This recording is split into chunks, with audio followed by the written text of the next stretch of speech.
കൂട്ടുകാർക്ക് നല്ലൊരു ദിവസം ആശംസിച്ചുകൊണ്ട് മാമ്പഴത്തിന്റെ പുതിയ വീഡിയോയിലേക്ക് സ്വാഗതം. നമുക്ക് നേരെ കിരണിന്റെ കല്യാണിയുടെ ഇന്നത്തെ നല്ലൊരു വിശേഷം കേട്ടാലോ. അങ്ങനെ ഇന്നത്തെ വിശേഷത്തില് വിക്രവും പ്രകാശനും ഭാനുമതി മുത്തശ്ശിയും ഡൈനിങ് ടേബിളിന് ചുറ്റും ഇങ്ങനെ ഇരിക്കുകയാണ്. വിശന്നിട്ടാണെങ്കിൽ അവരുടെ കുടല് കരിഞ്ഞുകൊണ്ടിരിക്കുക. ഈ സമയം വിക്രം പറഞ്ഞു, അച്ഛാ നമുക്ക് ചെറുതായിട്ടും കൂടെ തുടങ്ങിയാലോ എന്ന് ചോദിക്കുക. എടാ മോനെ, അതെങ്ങനെ ശരിയാവും? ഇപ്പോഴെങ്ങനെ നമ്മൾ കഴിച്ചുകൊണ്ടിരിക്കുന്ന സമയത്ത് ഇതേ ആ കാർത്തിക മോൾ എങ്ങനെ കയറി വന്ന് എന്ത് ചെയ്യുമെന്ന് ചോദിക്കുക. മുത്തശ്ശി പറഞ്ഞു, എനിക്ക് പറ്റണില്ല, എനിക്കാണെങ്കിൽ വിശന്നിട്ട് കണ്ണ് കാണത്തില്ല, ഇതെല്ലാം ഉണ്ടാക്കിയപ്പോ തന്നെ എനിക്ക് നന്നായിട്ട് വിശക്കുന്നുണ്ടായിരുന്നു. ഈ സമയം വിക്രം പറഞ്ഞു, അതുപോലെ തന്നെ എനിക്കും. ഒരു കാര്യം ചെയ്യാം, ഇനിയിപ്പൊ എപ്പോഴാ അവള് വരുന്നതെന്നോർത്ത് നമ്മൾ കാത്തിരിക്കുന്നേ. പ്രകാശം പറഞ്ഞു, ഇപ്പൊ തന്നെ വരൂടാ മോനെ, പെട്ടെന്ന് തന്നെ വരൂന്ന് പറയാം. നമ്മൾ മോശമല്ലേ കാണിക്കുന്നേ? ദേ അവള് കയറി വന്നോണ്ടിരിക്കുമ്പോ നമ്മൾ കഴിച്ചോണ്ടിരിക്കുവാണെങ്കിൽ നാണക്കേടല്ലേന്ന് ചോദിക്കുക. അച്ഛാ നമുക്കൊരു കാര്യം ചെയ്താലോ, ചെറുതായിട്ടൊന്ന് പെട്ടെന്ന് കഴിച്ചാലോ, പിന്നെ വന്നു കഴിയുമ്പോഴത്തേനും എല്ലാം മാറ്റിയേ പോരെ. അത് ശരിയാ, പക്ഷെ സംശയം തോന്നും അവൾക്ക്. ഇലയൊക്കെ നമുക്ക് കൊണ്ട് കുഴിച്ചു മൂടാന്നേ. വിക്രം അങ്ങനെ ഉപദേശിക്കുകയും കൂടെ ചെയ്യുവാണ്. പിന്നീട് പെട്ടെന്ന് തന്നെ ഭാനുമതി അമ്മ എല്ലാവരും കൂടെ കൂട്ടി ഫുഡ് പെട്ടെന്ന് വിളമ്പുവാണ്. അത് പെട്ടെന്ന് വാരി കഴിക്കുവാണ്. ഭാനുമതിയും പറഞ്ഞു, എന്താണെങ്കിലും നല്ല രുചിയുണ്ടോ കറികൾക്കൊക്കെ, അവൾക്ക് എന്താളും ഇഷ്ടപ്പെടുമെന്ന് പറയാ. ഈ സമയം പ്രകാശം പറഞ്ഞു, അത് പിന്നെ എന്റെ അമ്മയല്ലേ ഉണ്ടാക്കിയേക്കുന്നേ, ഒന്നിനും ഒരു കുറവ് വരത്തില്ലെന്ന് പറയാ. വിക്രം പറഞ്ഞു, ഇങ്ങനെ സംസാരിച്ചുകൊണ്ടിരിക്കാതെ എത്രയും പെട്ടെന്ന് കഴിക്കാൻ നോക്ക്, എങ്ങാനും വന്നാ തീർന്ന് പറയാണ്. ഈ സമയത്ത് കാർത്തിക അമ്മയുടെ ഒപ്പം ഇരുന്ന് ഓണസദ്യ കഴിക്കുവാണ്.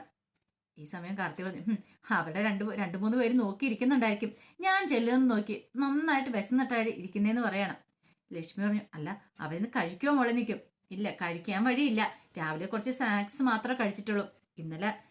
ഇന്നലെ ആ കിളവി കുറച്ച് ലഡുവും ഇന്നലെ ആ കിളവി കുറച്ച് ഉഴുന്നുവടയും പരിപ്പുവടയൊക്കെ ഉണ്ടാക്കിയിട്ടുണ്ടായിരുന്നു. അത് മാത്രമല്ല ഞാൻ രാവിലെ കഴിച്ചേ, അതുകൊണ്ട് മിക്കവാറും ഇപ്പൊ വിശക്കാൻ തുടങ്ങിക്കാണും.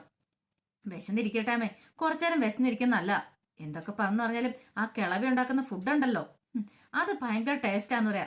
ഇത് കേട്ടുകഴിഞ്ഞാൽ ലക്ഷ്മിയമ്മ പറഞ്ഞു, ശരിയാ, അതെനിക്കും അറിയാവുന്ന കാര്യം, മുമ്പ് ഇങ്ങനെ തന്നെയായിരുന്നു, നന്നായിട്ട് അവർ ഫുഡൊക്കെ ഉണ്ടാക്കുമെന്ന് പറയാം. പറഞ്ഞിട്ട് കാര്യമില്ല, എന്തൊക്കെ ഉണ്ടാക്കിയെന്ന് പറഞ്ഞിട്ടും കാര്യമില്ല, അവരുടെ സ്വഭാവം ശരിയല്ലല്ലോ, അവരുടെ സ്വഭാവം കൂടെ ശരിയാവാതിന് കുഴപ്പമില്ലായിരുന്നു പറയാം. ഈ സമയം കാർത്തിക പറഞ്ഞു, ഇനിയിപ്പം അടുത്ത വർഷം ഇതേ സമയത്ത് നമ്മളോടൊപ്പം കല്യാണിയും കിരണും എല്ലാരും കൂടെ കാണും, നമ്മളെല്ലാരും കൂടെ ഒരുമിച്ചിരുന്ന് അങ്ങനെ തിരുവോണ സദ്യ അങ്ങോട്ട് കഴിക്കല്ലെന്ന് ചോദിക്കുകയാണ്. അതെ, അധികം പ്രതീക്ഷയൊന്നും വെക്കണ്ട. അതെന്താമേ, ഈ കാർത്തിക് ഒരു തീരുമാനം എടുത്തിട്ടുണ്ടെങ്കിൽ അത് ഉറപ്പായിട്ടും നടത്തിയിരിക്കും. ഇതേ ഞാൻ പറഞ്ഞ വാക്കാ, അടുത്ത വർഷമാട്ടെ നമുക്ക് അടിച്ചു പൊളിച്ച് ആഘോഷിക്കാം. നമ്മൾ മാത്രമല്ല, എല്ലാരും കൂടെ കൂടി ഇരുന്നിട്ട് പാട്ടും ചിരിയും മേളവും ഒക്കെ ആയിട്ട് എന്ത് രസമായിരിക്കും. ഓർക്കുമ്പോൾ തന്നെ കുളിരി വരുവാന്ന് പറയണം. അതെ, ഇനി ഞാനങ്ങോട്ട് പോട്ടെ, അല്ലെങ്കിൽ ഇനിയിപ്പോൾ അവിടെ വിശന്ന് കുത്തി അതുങ്ങൾ അവിടെ ഇരിക്കുന്നുണ്ടായിരിക്കും എന്ന് പറയാം. പിന്നീട് അങ്ങോട്ട് പോവാണ്. ഈ സമയം വാരി വലിച്ച് കഴിച്ചുകൊണ്ടിരിക്കുകയാണ് ഭാനുമതി അമ്മയൊക്കെ. അപ്പോഴാണ് ഒരു കാറിന്റെ ഓണടി കേട്ട, അയ്യോ അവള് വന്നെന്ന് തോന്നുന്നത്, പെട്ടെന്ന് മാറ്റടാന്ന് പറയണം. പിന്നെ എല്ലാരും ചടപടയെന്ന് പറഞ്ഞുകൊണ്ട് അവിടെ സാധനങ്ങളും വേസ്റ്റ് എല്ലാം മാറ്റി നല്ല ക്ലീൻ ആക്കി ഇടുവാണ്. പിന്നീട് കാർത്തി അങ്ങോട്ട് കയറുന്നു. ആഹാ, കുറെ സമയം ആയല്ലോ നിങ്ങൾ ഇരിക്കാൻ തുടങ്ങിയിട്ടല്ലേന്ന് ചോദിക്കുക. വിശക്കാൻ തുടങ്ങിയാലും ചോദിക്കും. ഈ സമയം പ്രകാശം പറഞ്ഞു, വിശക്കാൻ തുടങ്ങിയായിരുന്നു, പക്ഷെ മോള് വരാതെ കഴിക്കാൻ പറ്റുമോ? ഈ സമയം ഭാനുമതിയും പറഞ്ഞു, ഒരു കാര്യം ചെയ്യാം, മോള് കൈയും കാലും മുഖമൊക്കെ ഒന്ന് കഴുകിയിട്ട് വരാൻ പറയണം.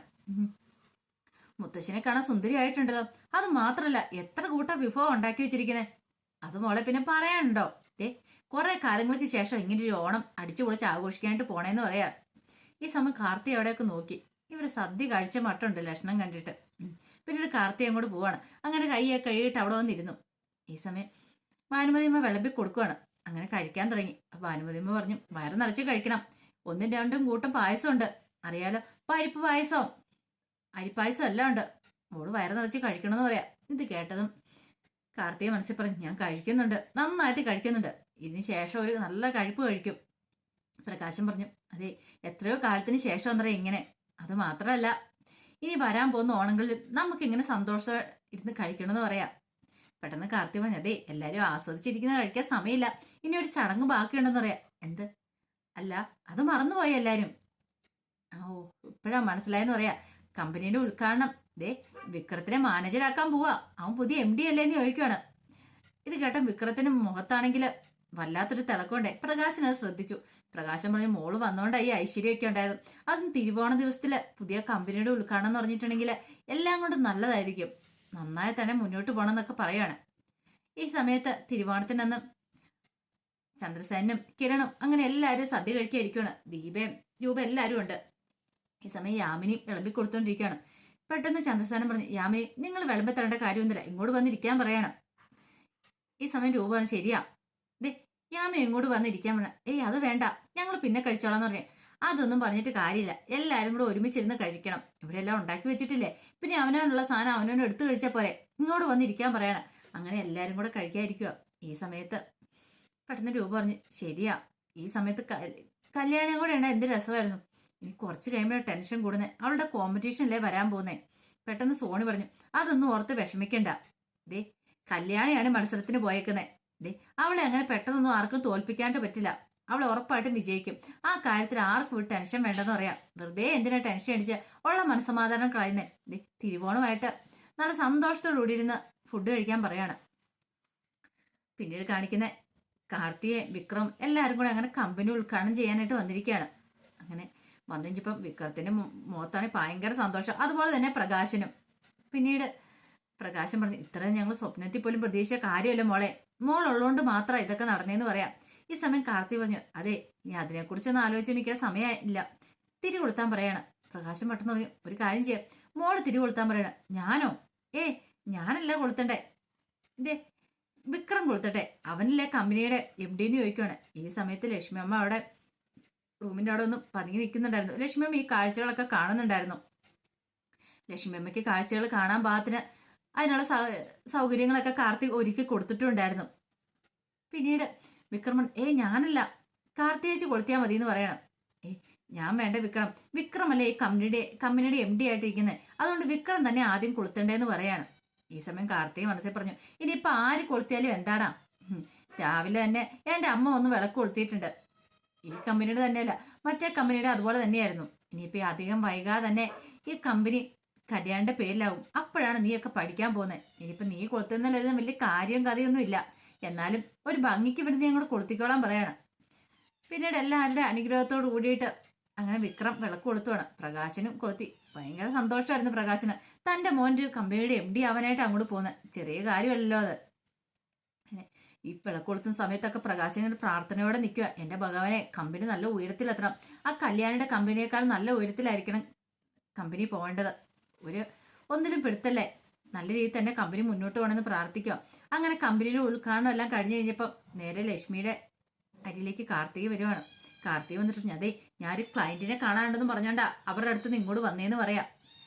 പിന്നെ ലക്ഷ്മി പറഞ്ഞു, ഞാൻ ആ കാഴ്ച കണ്ടു മോളെ, അങ്ങനെ ഒരു കാഴ്ച അധികം വൈകാതെ തന്നെ അവന്റെ തകർച്ചയും കൂടെ ഞാൻ കാണുന്നു പറയാം. കാർത്തിക പറഞ്ഞു, ശരിയാ എനിക്കും കാണണം അമ്മേ. ഈ സമയം ലക്ഷ്മി പറഞ്ഞു, അവൻ ചെയ്ത എന്താണെന്നറിയാവോ, അവന് അവിടെ ഒരു ഭാര്യ ഉണ്ടെന്നോ അല്ലെങ്കിൽ ചെന്നൈയിൽ ഒരു ഭാര്യ ഉണ്ടെന്ന കാര്യമൊന്നും ഇവിടെ ആർക്കും അറിയത്തില്ല. പക്ഷെ അവനന്ന് ചെയ്ത പടക്ക കമ്പനി ജോലിക്ക് വന്ന എന്നിട്ടോ എന്നെ സ്നേഹിച്ചെന്നെ വിവാഹം കഴിച്ചിട്ട് ഒരു പെൺകുഞ്ഞാ ജനിച്ചെന്ന് അറിഞ്ഞു കഴിഞ്ഞപ്പോൾ ഓടയിൽ ഉപേക്ഷിച്ച് പോയവനവന്, അവനെ ഞാൻ വെറുതെ പെടുത്തില്ല മോളേന്ന് പറയാം. കാർത്തിക പറഞ്ഞു, അതൊന്നും ഓർത്ത് അമ്മ വിഷമിക്കണ്ട, ഇപ്പൊ അവൻ അഹങ്കരിച്ചിരിക്കുന്നുണ്ട്, അവന്റെ അഹങ്കാരം പെട്ടെന്ന് തന്നെ മാറിക്കോളൂ എന്ന് പറയാം. ഈ സമയം ലക്ഷ്മി പറഞ്ഞു, അധികാരം അവന് ഒരു കാരണവശാലും ഒരു അധികാരം അവിടെ ഉണ്ടാകാൻ പാടില്ല, ഒരു പേപ്പറിൽ അവന്റെ സൈൻ പാടില്ലെന്ന് പറയാണ് വിക്രത്തിന്റെ.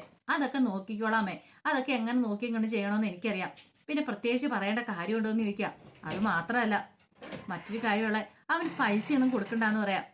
കാർത്തിക പറഞ്ഞു, പൈസ കൊടുക്കാനാ ഞാനാ, നല്ല കഥയായിപ്പോയി, പൈസയൊന്നും കൊടുക്കാൻ പോകുന്നില്ല, ഇതേ അത്യാവശ്യം എന്തെങ്കിലും കൊടുക്കും.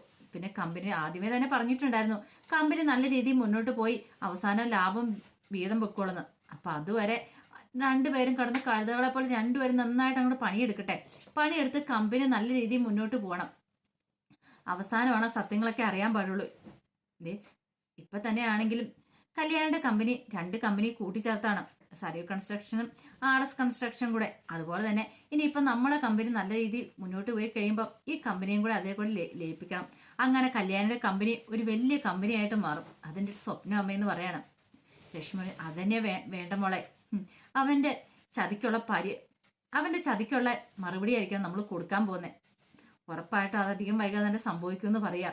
അവനെ തകർക്കണം, അവന്റെ തകർച്ച മാത്രം എന്റെ മുന്നിലുള്ളെന്ന് പറയണം. ഈ സമയം കാർത്തി പറഞ്ഞു, ഞാൻ അങ്ങോട്ട് ചെല്ലട്ടെ, ഒരു ക്ലയന്റിനെ കാണാനുണ്ടെന്ന് പറഞ്ഞിട്ടാ ഞാൻ ഇങ്ങോട്ട് ഇറങ്ങി പോന്നേന്ന് പറയാം. പിന്നീട് കാർത്തി അങ്ങോട്ട് പോവാണ്. ഈ സമയം ലക്ഷ്മി ചില കണക്കൂട്ടലുകളൊക്കെ ഉണ്ടാക്കുവാണ്. എന്തൊക്കെ ചെയ്യണം, എങ്ങനെ ചെയ്യണം എന്നൊക്കെയുള്ളത്. അപ്പൊ അതിന്റെ വിശേഷങ്ങളൊക്കെയാണ് കണ്ടത്. ഇതിന്റെ ബാക്കി വിശേഷങ്ങളുമായിട്ട് വൈകുന്നേരത്തെ പ്രൊമോയി വരാട്ടോ. ഒരിക്കൽ കൂടി എല്ലാവർക്കും നല്ലൊരു ദിവസം ആശംസിച്ചുകൊണ്ട് നിർത്തുന്നു. നന്ദി.